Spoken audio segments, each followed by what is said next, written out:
Hi, Dad. Hope you're feeling okay. Mum said you were getting a bit bored on the ward, so I thought this might entertain you.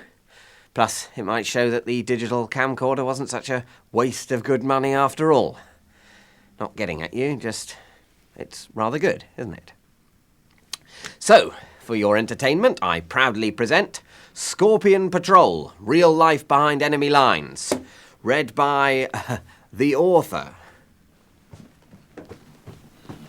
I mean, obviously, this is just a bit of fun. I mean, you might like to think it's real, in which case it is, but don't get funny about it. I'm not trying to pull the wool over your eyes. I just thought it might be a bit of fun, and it is.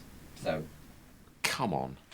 All right, Soldier X. Let the possibly authentic, but not misleadingly claiming to be so, reading begin. The operation had begun well enough. 5 snub nuts and a jungle hopper dumped us 15 clicks inside the Towelhead perimeter. It was 360-degree scrubland, and me and Jeff dug a cover scrape and brewed up till the wind dropped and we could set up a proper VBD point and mount a Cannington with a decent field of fire. But just as I was craning the noodle crank into the pop drop, a herdsman walked into the middle of our pubic triangle and started to graze his goats.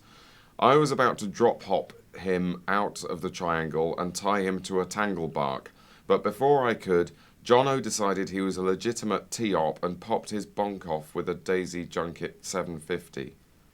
Brains hazed in a red mist on the desert floor, and I felt a pang of misery for this headless gook, but before long, Jeff had a brew on, and we all had a laugh about Jono's premature eruption on the DJ 750. Jesus!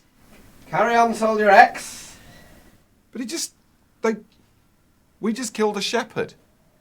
No need to get ethical. We're just doing a reading for my dad.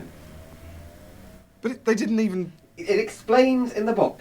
Jono thought he was a legitimate target opportunity. It's very sad, but that sort of thing happens in war. No way. I'm not pretending to be this horrible man. Oh, Jeremy, now the illusion's broken. You've broken the bloody illusion.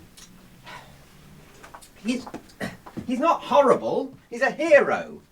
He just killed a shepherd. No, his friend killed a shepherd. He didn't kill a shepherd. He, if you remember rightly, actually felt a pang of misery. Whatever. Look, Jeremy, this might be hard for you to believe, but some people aren't happy just sitting around watching Big Brother while there's a war on. Some people are prepared to get up and do what it takes to defend their country. Yeah, well, who cares who wins the wars anyway? I mean, they're all the same when it comes down to it. Blair and Major and Saddam and Haig and Hitler. What the hell are you talking about? Of course they're not the same. I mean, what would have happened if the Germans had won the war, eh?